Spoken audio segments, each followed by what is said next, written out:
आपले सर्वांचे Radiance update या यूट्यूब चॅनलवर स्वागत आहे. मित्रांनो, आज आपण या व्हिडिओच्या माध्यमातून पवित्र पोर्टलवर जे प्रसिद्धी पत्रक शिक्षक पदभरती संदर्भात देण्यात आलेलं आहे, तर त्याची माहिती घेणार आहोत. त्यामध्ये काही महत्त्वाचे माहिती देखील यामध्ये सांगण्यात आलेली आहे. यामध्ये सर्वात पहिला मुद्दा जे आहेत मित्रांनो, पवित्र पोर्टलमार्फत करण्यात येत असलेली शिक्षक पदभरती ही शासनाच्या प्रचलित धोरणानुसार किंवा तरतुदीनुसार करण्यात येत आहे. याबाबत माननीय न्यायालयामध्ये दाखल विविध याचिकांमध्ये देखील पदभरती शासनाच्या प्रचलित धोरणानुसार असल्यामुळे ती सुरू ठेवण्याचे निर्देश जे आहे माननीय उच्च न्यायालयाने यापूर्वी दिलेले आहे.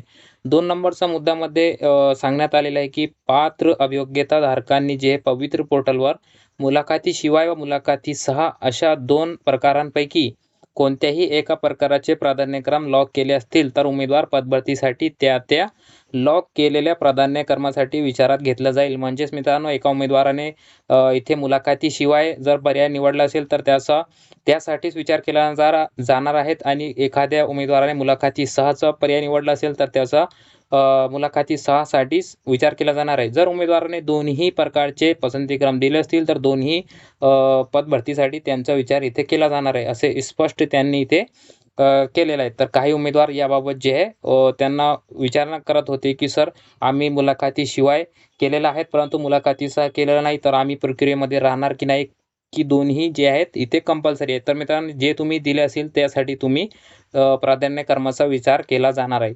काही अभियोग्यताधारक शिक्षक पदभरतीबाबत समाज माध्यमातून वेगवेगळ्या प्रकारची चुकीची माहिती पसरवत आहेत. पात्र अभियोग्यताधारकांनी अशा चुकीच्या माहितीकडे दुर्लक्ष करायचे आहे. पवित्र पोर्टलवरील न्यूज बुलेटिनच्या माध्यमातून पदभरतीबाबत योग्य ती माहिती प्रशासनाकडून त्यामध्ये वेळोवेळी ते देण्यात येत आहे. म्हणून आपण जे इथे कोणत्याही ग्रुपवर किंवा इतर चुकीच्या माध्यमातून जे आहे त्यावर लक्ष देऊ नका किंवा त्यावर जे आहे आपण इथे विश्वास ठेवू नका. इन्फॉर्मेशन बुलेटिनच्या माध्यमातून तुम्हाला जे अधिकृत माहिती देण्यात येत आहे. समाज माध्यमावर जे आहेत, उदाहरण त्यांनी सांगितलेलं आहे की टेलिग्राम चॅनल असतील, व्हॉट्सॲप ग्रुप असतील, यूट्यूब असतील, इंस्टाग्राम किंवा इतर समाज माध्यम असतील, त्यामध्ये चुकीची माहिती, स्वतःचे चुकीचे मत प्रदर्शित करून पात्र अभियोग्यताधारकांमध्ये प्रक्षोभक जे आहेत तसेच संभ्रम निर्माण, चेतावणी करणारे किंवा उमेदवारांमध्ये नैराश्याची भावना निर्माण करणारे व त्यांचे समर्थन करणाऱ्या विरुद्ध पोलीस विभागास निगराणी ठेवण्याच्या सूचना देण्यात आलेल्या आहे. मित्रांनो, इथे सर्व यूट्यूब चॅनलवाल्यांनी किंवा इंस्टाग्राम किंवा व्हॉट्सॲप ग्रुप किंवा टेलिग्राम चॅनल या सर्वांनी इथे जे आहे वॉर्निंग इथे देण्यात आलेली आहे की तुमच्यावर जे आहे आता पोलीस विभागाची निगराणी ठेवण्यात येणार आहे. त्यामुळे कोणीही इथे जे आहे अभियोग्यताधारकांमध्ये नैराश्याची भावना निर्माण करू नका किंवा चुकीचे मेसेज देऊ नका किंवा तुमच्यावर जे आहे इथे पोलीसची निगराणी आता ठेवण्यात येणार आहे.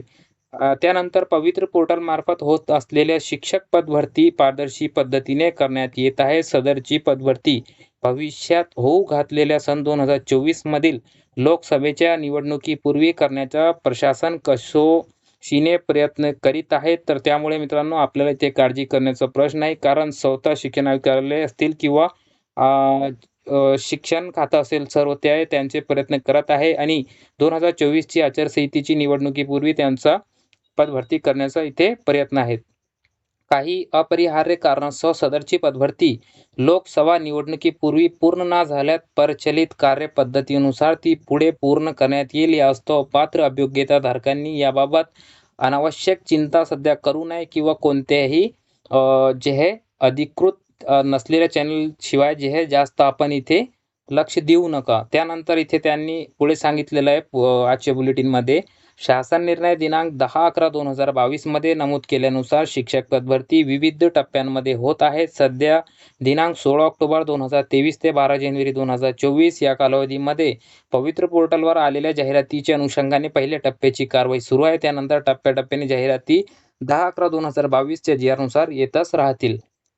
यानंतर दुसऱ्या नंबर नेक्स्ट इथे मुद्दा आहेत की दुसऱ्या टप्प्यामध्ये येणाऱ्या जाहिरातींवरील कारवाई भविष्यात करण्यात येणार आहेत. यास्तव पहिल्या टप्प्यामध्ये ज्या उमेदवारांनी स्वप्रमाणपत्रामध्ये चुकीची माहिती नोंद केल्यामुळे किंवा स्वप्रमाणपत्र त्यांचं अपूर्ण ठेवल्यामुळे, विहित मुदतीत त्यांना स्वप्रमाणपत्र प्रमाणित न केल्यामुळे अशा विविध प्रकारच्या कारणांमुळे सध्याच्या पदभरती प्रक्रियेमध्ये काही उमेदवारांना सहभागी होता आले नाही, तर अशा अभियोग्यताधारकांना देखील नव्याने येणाऱ्या जाहिरातीच्या अनुषंगाने दुसऱ्या टप्प्यातील स्वप्रमाणपत्र पूर्ण करता येतील, काहींचे दुरुस्ती असेल तर ते करता येतील किंवा त्याची संधी दिली जाणार आहे याची उमेदवारांनी नोंद घ्यायची आहे.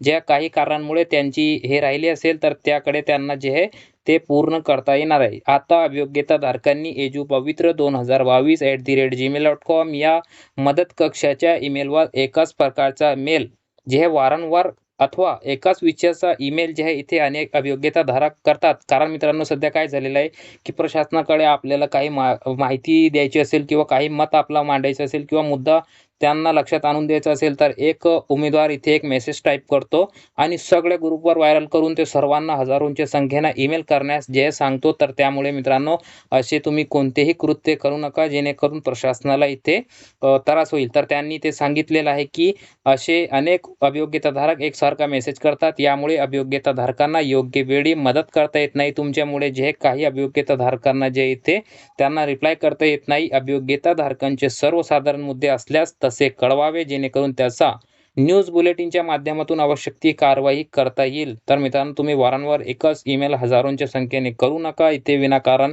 प्रशासनाला तुम्ही त्रास देऊ नका. कारण त्यामुळे जे आहे ईमेल आयडीवर हजारोंची लाखोंची संख्येमध्ये ईमेल त्यांच्याकडे प्राप्त झालेले आहेत.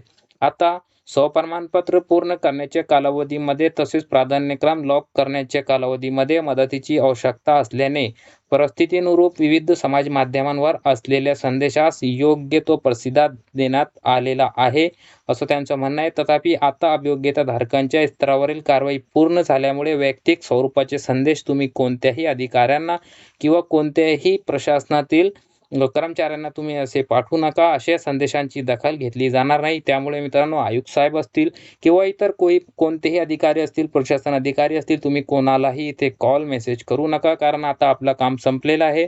पुढील काम जे असणार आहे तर ते सर्वसवी प्रशासनाचं आहे. त्यामुळे आपण जे यामध्ये कोणालाही त्रास आपल्या परीने तरी देऊ नका अशी विनंती देखील आपण आपल्या चॅनलच्या माध्यमातून करतो. आणि ही महत्त्वाची न्यूज बुलेटिन आज आलेली आहे त्याची माहिती आज आपण या व्हिडिओच्या माध्यमातून घेतलेली आहे.